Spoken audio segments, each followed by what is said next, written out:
بسم الله الرحمن الرحيم. السلام عليكم ورحمة الله تعالى وبركاته. كلنتي وعنا وناكسن كسر دوادا كنال كيني يكسد أوفيشيال ما أنت كنال كينا وحن كجهل دونا موضوع جرا كوسافسن ببرنامج شيرو كهذا يا السوماليان يا صوماليا أم بس صومالي ضرب بقى لكن جارهان سوماليان صوماليا برنامج كانوا وحن كسر قاعدين دونا جبي يا مانسيرو جابن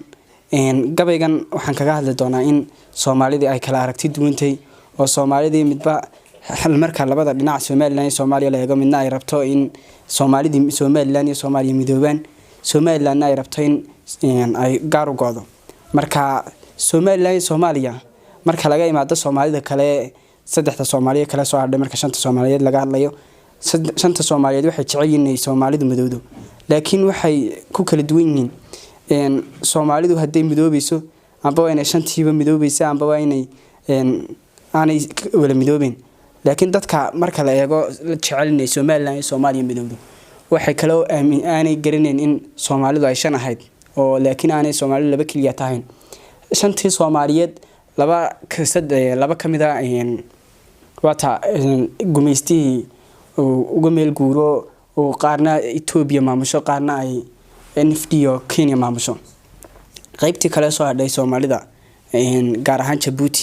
Djibouti waa taayadna wadan madax banaan oo fiican ilaahay nabad u siyaadiyay iyadana Faransiisku wali uu si u yar haysto labada Soomaaliya kaliya soo hadhay marka waa Soomaaliland Soomaaliya marka labadaasina in gabaygan wuxuu kaga hadlayaa in ay labadaasina isku qayurnaan oo midba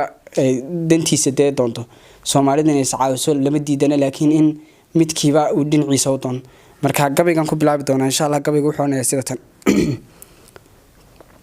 Soomaali intay murmaysa iyagu ismaagayaan bal muxuu milayna dhaafaya intaan inagu murmayno isna dugaashan weyn oo Mirya maalin boon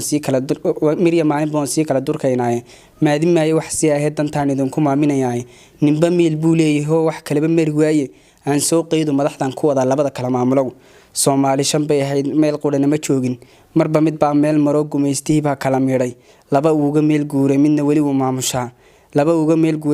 uu maamusha xaabkii noo haray isku miilba maaha mid haday cadimanteena ta kale loo qitaali maayo anigu waxaan ku baanayaa mid kastayba maagistaada muga gabayga macnihiisan hadaan soo afmeero mukulaalna waa kama dawligana nafba wada Jaanis waa markuu yimi ma soo noqdo markuu tago mididu waxbay jartaa una dibna uma soo mudacdo markii la isku talin jiray waqtigeedii ma gabaygaas marka wuxuu ka hadlayaa in Jaanisku mar uu hayn Soomaalidu midowdo marka Jaanis waa markuu yimaade ma soo noqdo markuu tago Jaanisku markii uu ku imanay ma soo noqdo markuu tago marka waxyaabaha Soomaalida si kala jarayna waxa kamid ah in ay si culaadiyo dhinacana Soomaaliland aragtideeda marka dhalinyarta looga sheekeynayo aragtidooda la yiraahdo Soomaaliya diidan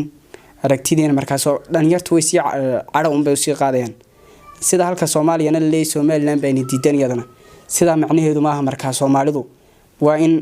mid walba dantiisa sida halka ku jirta la eega marka hadaa dan la doonayo Soomaali iyadoo imka waxa fiican iyagoo kala tagta maadaama in Soomaalida xagga Somaliland ayaguna imka haday nabad baystaan haday Soomaalidu isku imatana in wax ka xumaadaan mooyaan aanay waxba u hagaagin marka maasadan yar gaabnana waxa oranaysaa iyadna sida tan qaabab weeye dunida iyo qowmiyada weeye kala duwan mana laha qiyaas kooban leesma bidin qayb gaara lama oran qaraab doonta qarniyaal la soo jeeray qormo magac lama yaqiin shantii qayb bari laha saddexba waa laga quustay laba isku qayurnaan wax sheegay qiyaas weeye qabna ma aha qolka fiican dooro qoor la qabato biyo kuma quudatee qasab ma aha midaysiintu muuqa hadan isku mid kanay magac quran aan wadaagno qoomiyad islaamanay malabadeen oo quraan mise qaar kala dhiman يعني هذا الموقع اسكو ميد كان هاي قوميات إسلامنا مع قرنا وداعنا Soomaaliland marka Soomaaliland iyo Soomaaliya quraamse Soomaali kala dhiman barnaamijkaygu intaas uu ku eegi maanta intaan tan iyo barnaamijka ku xiga ku kulmi doono waxaan kaga tagayaa assalaamu calaykum wa rahmatullaahi ta'ala wa barakaatuh